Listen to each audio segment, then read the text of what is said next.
سیدنا شیخ عبد القادر جیلانی کے بارے میں یہ بات بھی کہی گئی کہ جس طرح سرکار دو عالم سے تمام انبیاء کے مقابلے میں سب سے زیادہ معجزے ظاہر ہوئے، امام سیوطی نے 2 ضخیم جلدوں میں سرکار دو عالم کے معجزات جمع کیے، 2 ضخیم جلدوں، اور یہ کہتے ہوئے جمع کیے ہیں کہ یہ بھی حد آخر نہیں ہے، چھوٹے بڑی بڑی مشکلوں سے ہم نے کوشش کی ہے کہ 2 مجموعے میں سما دیں، لیکن ابھی بھی اور معجزات ہیں جو میں جمع نہ کر سکا، اور اس کا نام رکھا الخصائص الکبریٰ۔ امام سیوطی کی مشہور کتاب ہے، سرکار دو عالم کے صرف معجزات جمع کیے۔ تو جس نبی کا عالم یہ ہو کہ صبح سے شام تک معجزات کی سوغات پر سوغات، اس نبی کا ولی بھی ایسا ہونا چاہیے، اس دولہے کا شہوالہ بھی ایسا ہونا چاہیے کہ اس کی بھی کرامت ایسی ہو کہ ساری کرامتوں پر بھاری ہو۔ تو سرکار غوث پاک کی کرامتوں کا بھی تعلق ایسا ہے جیسا کسی کی کرامت نہیں۔ ولیوں سے کرامتوں کا صدور ہوگا، عقیدہ ہے، ہم سب کا عقیدہ ہے کہ ولی سے کرامت صادر ہوگی، لیکن جیسی کرامت سرکار غوث پاک سے صادر ہوگی کسی اور سے ظاہر نہیں۔ میں ایک کرامت مشت خروارے کے طور پر، نمونے کے طور پر، جیسے چاول کے بورے سے چاول نکال لیتے ہیں اور چاول نکال کے سونگھتے ہیں، دانتوں تلے دباتے ہیں، اس کی شکل دیکھتے ہیں اور فیصلہ کر لیتے ہیں کہ بورے میں کیسا چاول ہوگا، اسی لیے نمونے کے طور پر صرف ایک چاول نکالتے ہیں، وہ بھی بالکل ایسا واقعہ جس کا تعلق سرکار غوث پاک اور ایک بڑے عالم، ایک بڑے صوفی سے۔ عام طور پر کرامتیں 2 طرح کی بیان کی جاتی ہیں، ایک میں مفعول جو ہوتا ہے وہ عام آدمی ہوتا ہے، ایک بڑھیا آئی، ایک آدمی آیا، ایک شخص گزرا، اس طرح کی کرامتیں بہت ہوتی ہیں۔ لیکن ایسی کرامت جس میں دوسری طرف بھی جو آدمی ہے وہ معتبر ہے، مستند ہے، عالم ہے، بڑا آدمی ہے، اس کرامت کی اہمیت دوسری ہوتی۔ کیا ہوا کہ ایک روز سرکار غوث پاک کی خانقاہ میں 2 لوگ آئے۔ کون 2 لوگ آئے؟ ایک کا نام تھا شیخ ابو نجیب سہروردی۔ یہ کون تھے؟ یہ معمولی آدمی نہیں تھے، اس وقت دنیا کی سب سے بڑی یونیورسٹی بغداد میں تھی، اس کا نام تھا جامعہ نظامیہ، وہ جامعہ نظامیہ کے چانسلر تھے، ان سے اوپر کوئی نہیں تھا، چانسلر جو آج کل گورنر ہوتا ہے وہ تھے، اتنے بڑے عالم۔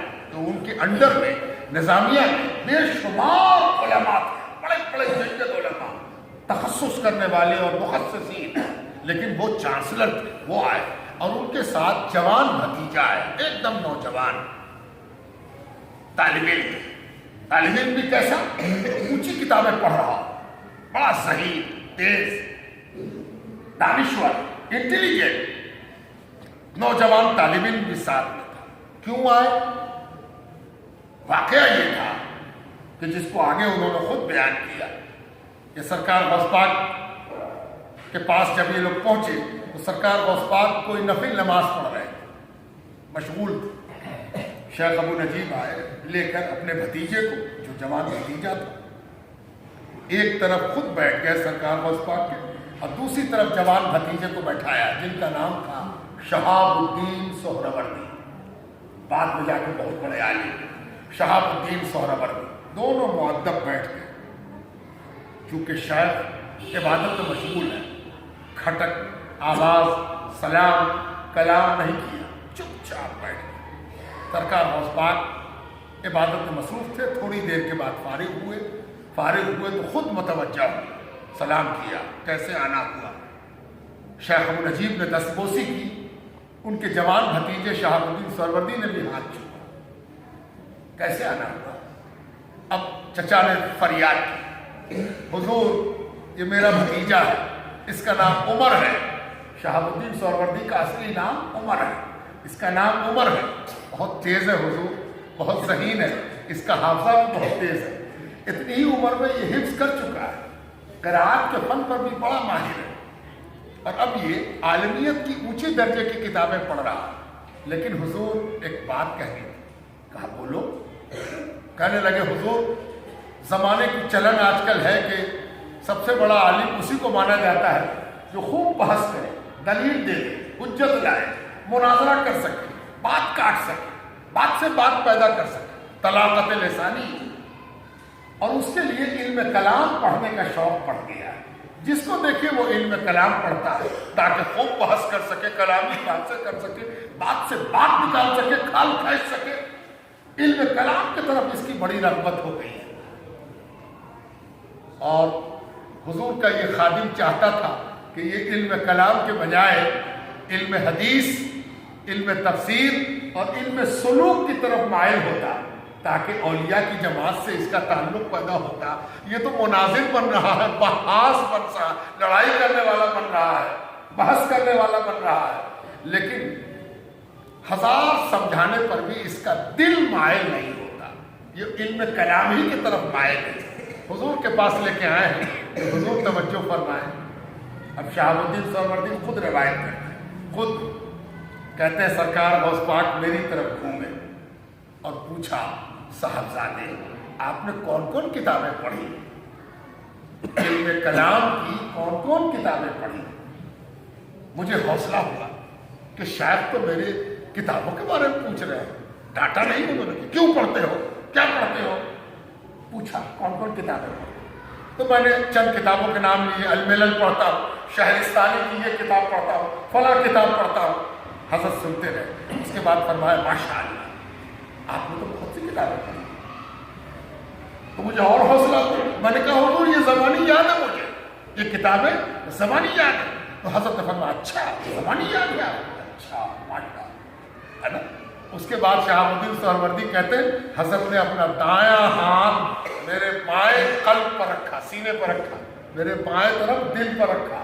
کس نے رکھا؟ سرکار غوث پاک رکھا. اور رکھ کے صرف اتنا فرمایا, ما ہوا من زاد القبر, ما ہوا من زاد القبر. یہ جو آپ نے یاد کیا ہے, جس میں آپ مہارت چاہتے ہیں, جس میں آپ کمال چاہتے ہیں, قبر میں کام دے گا. تو شاید قبر بنے, زاد قبر بنے. کیا یہ زاد قبر ہو سکے؟ کیا یہ قبر کے لیے پونجی سرمایہ بن سکے گا؟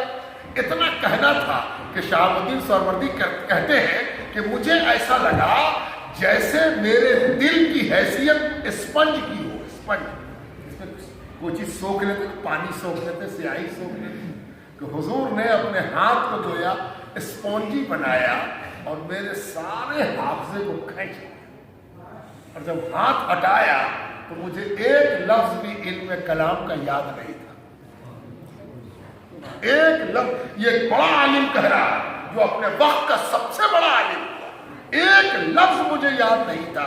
شہرستانی کا اور الملل کا اور نحل کا کچھ بھی یاد نہیں تھا. ایک دم خالی پورا ہو چکا تھا. اس کے بعد حضرت نے فرمایا یا عمر انت آخر المشہورین فی العراق, کیوں گھبراتے ہو تم, تمہارا راستہ دوسرا ہے, اس راستے پر تم چلو. تم ایک وقت آئے گا کہ تمہارے جیسا کوئی نہیں, تمہارے جیسا کوئی نہیں. حرف حرف بات ثابت ہوئی. اور اس دن سے شہاب الدین سہروردی رحمۃ اللہ علیہ کا ٹریک بدل گیا, ہے نا. اب دو باتیں, اس کرامت سے کیا پتہ چلا؟ کرامت یہ نہیں ہے صرف کہ حضرت نے دل میں سے سب کچھ کھینچ لیا, یہ تو شیخ کا کام ہی ہے. شیخ پیر مرشد کہتے ہی اس کو ہے جو یحیی اور امید کی صفت رکھتا, جو چیز دل میں نہیں رہنی چاہیے اس کو مار ڈالتا, جو چیز دل میں رہنی چاہیے اس کو دل میں زندہ کر دیتا. یہ تو شیخ کرتا ہی ہے. اصل کہنے کا مقصد یہ کہ آدمی جب کسی بزرگ کے پاس, کسی ولی کے پاس جاتا ہے تو اس کا سب سے بڑا کام یہ ہوتا ہے کہ وہ قبر کی فکر پیدا کرا دے, آخرت کی فکر پیدا کرا دے, عاقبت کی فکر پیدا کرا دے. وہ شیخی کیا جو دنیا میں لگا دی. شیخ کے پاس جاتے ہی آدمی اس لیے کہ دنیا سے آخرت کی طرف اس کی ہجرت ہو جائے, ہے نا. اور اس کے لیے شیخ اپنا کام کرتا. دیکھیے یہاں سرکار غوث پاک نے کیسے شہاب الدین سہروردی کو لباس سے مانے کا راستہ بنایا, ہے نا, مانے کا راستہ بنایا. یہ سرکار غوث پاک. اب دو قول سرکار غوث پاک کا, بات ختم, بات بہت طویل ہو جاتی. وقت بھی نہیں ہے، کل ہونا ہے دستخوان بچھواؤ۔ ایک روز سرکار غوث پاک نے واز کہتے ہوئے، دیکھیے کیا پیاری بات، ابھی آپ سن رہے تھے کہ کتنی تقریریں آپ نے سنی ہوگی کہ اولیاء کو کوئی ڈر نہیں ہوتا، کوئی غم نہیں ہوتا، کوئی ڈر نہیں ہوتا، کوئی غم نہیں ہوتا۔ قرآن کی آیت بارہا متعدد مقامات پر اللہ تعالیٰ نے الفاظ کے تغیر کے ساتھ یہ معنی پیش فرمایا ہے۔ اس کا مفہوم کیا ہے؟ اس کا مفہوم دراصل یہ ہے کہ اولیاء اس قدر ڈرتے ہیں، اس قدر اللہ تعالیٰ سے ڈرتے ہیں، اس قدر ڈرتے ہیں کہ اللہ تعالیٰ ان کو اس ڈرنے سے باز رکھنے کی کوشش کرتا ہے، اور اللہ سے ڈرنے والا کسی اور سے نہیں ڈرتا۔ لا خوف علیہم سے مراد ہے کہ جو اللہ سے ڈرتا ہے وہ کسی سے نہیں ڈرتا، اس کو کسی کا خوف نہیں، دنیا کا بھی نہیں، آخرت کا بھی نہیں، اس لیے کہ وہ اللہ سے ڈرنے لگتا ہے۔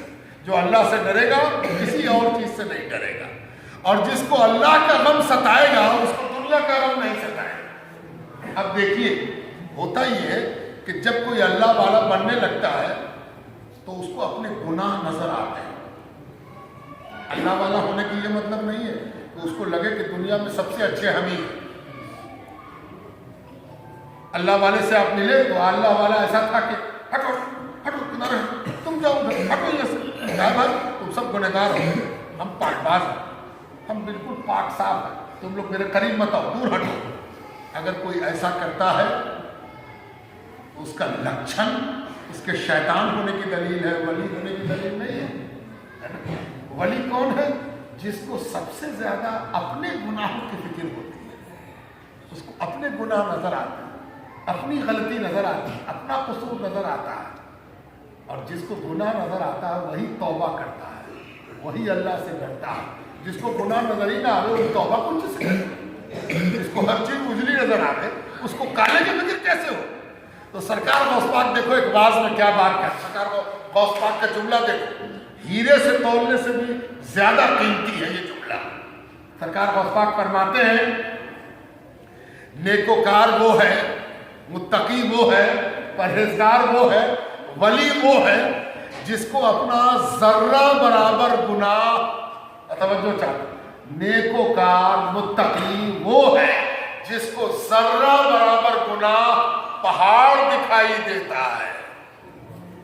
کیا دیکھیں توجہ، ڈیفینیشن آ رہا، نیک آدمی وہ ہے، المتقی وہ ہے جس کو ذرہ برابر گناہ پہاڑ دکھائی دیتا ہے، اور گنہگار وہ ہے جس کو پہاڑ جیسا گناہ ناک پر بیٹھی ہوئی مکھی کی طرح دکھائی دیتا ہے۔ گنہگار کون ہے کہ گناہ تو اس کے پاس کتنا ہے، پہاڑ پر ہے، لیکن اس کو نظر کتنا سارا، بالکل ایسا جیسے ناک پر کوئی مکھی بیٹھ گئی ہو، اور اس کو ہٹانا کتنا آسان ہوتا ہے، ایسے کیا مکھی بھاگ گئی۔